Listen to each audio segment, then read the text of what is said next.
हमने गलती से क्या किया, केसरिया को नीचे कलर कर दिया, ग्रीन को ऊपर कलर कर दिया। अब छोटे बच्चे हम लोग थे, लोग 4-5 में पढ़ते थे, तो टीचर हमको समझाएं कि देखो बाबू ऐसा गलती नहीं करना।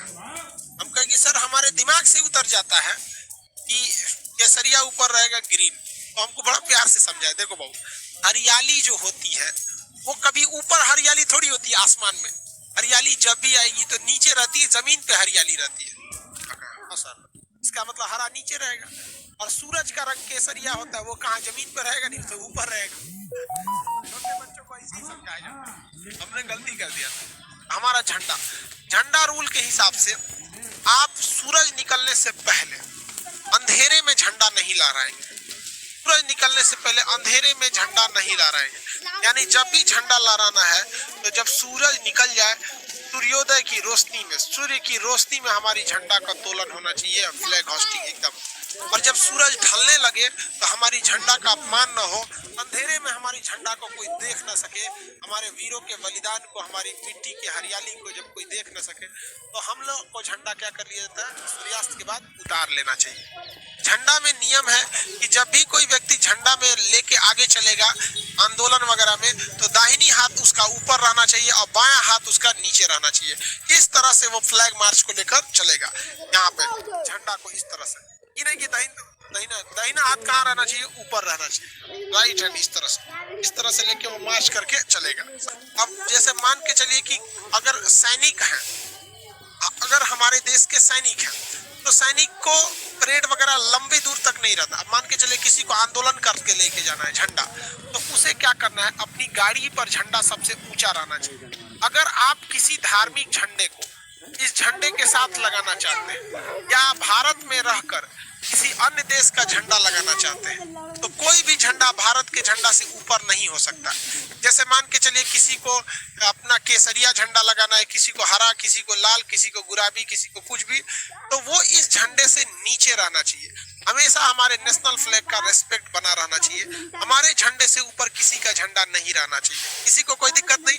देश के अंदर अब पता चला अमेरिका में गए, कहेंगे कि हमारे झंडा ऊपर रहेगा, तो भाई अमेरिका के लोग का देश वो अमेरिका है, वो अपना झंडा ऊपर रखेंगे, तो ये तो बेवकूफी हो जाएगी ना भाई। आपका नियम अपने देश में लगता है। अब एक चीज और ध्यान दीजिएगा, मान के चलिए रूस के राष्ट्रपति व्लादिमीर पुतिन भारत में आए, तो व्लादिमीर पुतिन जब भारत आते हैं तो बताइए उनके सामने उनका झंडा नीचे रखेंगे, हमारा झंडा ऊपर हो जाएगा, तो भाई उनको भी तो खराब लगेगा। हर व्यक्ति को तो अपना देश प्यारा होता है। तो जब कई सारे झंडे एक साथ लगे हों, तो भारत का झंडा उस झंडे के दाहिने साइड रहना चाहिए। इस कहाँ रहना चाहिए, दाहिने साइड। मान के चलिए रूस अभी हमारा मित्र है, तो हमारा अपने मित्र को तो हम भी निराश नहीं न करेंगे। नेशनल भाई सबके लिए इक्वलिटी का बात है। तो जब कभी भी आप अपने देश में किसी दूसरे के झंडे को बराबरी रखते हैं, जैसे कोई भी देश, पाकिस्तान वालों की बात नहीं कर, भारत वाले, रूस वगैरह की बात, तो हमें क्या करना है, उसको राइट साइड में रखना है। अपने झंडे को कहाँ रखना है, राइट साइड। अगर कोई आंदोलन या जैसे किसान आंदोलन चल रहा है, तो किसी को अगर उसमें तिरंगा लेके जाना है और अगर दाहिनी हाथ से उठा के ऐसे थक गया है बेचारा, कितना दूर ले जाएगा, सैनिक तो है नहीं, आम आदमी सैनिक की तो नहीं रहता है, तो उसे अपने दाहिने कंधे पे क्या करना है, झंडे को ऐसे रखना है, दाहिने कंधे पे झंडे को रख के लेके चलना है। और याद रखना चाहिए कि जो व्यक्ति दाहिने कंधे पे झंडा को रखा है वो आंदोलन में सबसे आगे रहना चाहिए। आंदोलन में क्या रहना चाहिए, सबसे आगे रहना चाहिए। और झंडा कभी भी जमीन से टच नहीं होना चाहिए, इससे हमारे झंडे की क्या हो जाएगी, बेइज्जती होगी। तो झंडा ऐसे तो उसे दाहिना हाथ रख के झंडा को हमेशा ऊपर लेके रखना है, लेकिन जब कभी भी थक जाएगा उसे कहाँ रखना है, अपने दाहिने कंधे पे लेके। और आंदोलन मार्च में वो सबसे आगे रहना चाहिए।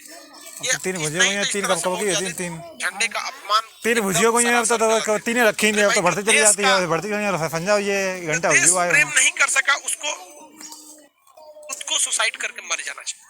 क्योंकि यार एक जानवर को भी अपने कुत्ता से बहुत प्रेम होता है, जहां उसे बांधा जाता है ना, उसे वो बहुत प्रेम करता है, वहां उसे गंदा नहीं करता है। और कैसे लोग हमारे देश को लोग उल्टा सीधा बोल देते हैं। हम अपने झंडे का देखिए, एक जाने अनजाने में कभी हो गया, जैसे कभी हम 26 जनवरी को आप देखेंगे सड़क पे कभी कोई तिरंगा गिर गया है, तो कोई जानबूझ के नहीं फेंका होगा, जाने अनजाने में उसे गिर गया होगा, तो आप कम से कम उसे उठा लीजिए। जो अपने देश का सम्मान नहीं कर सकता है उसे नरक में भी जगह नहीं देना चाहिए, उसके लिए नरक से एक अलग नरक बनाना चाहिए, तो उसको मरक बनाए, उसको राष्ट्र चीज हमेशा आगे रहना चाहिए। लेकिन कभी कभी हमारे देश पे बहुत बुरा संकट आ जाता है।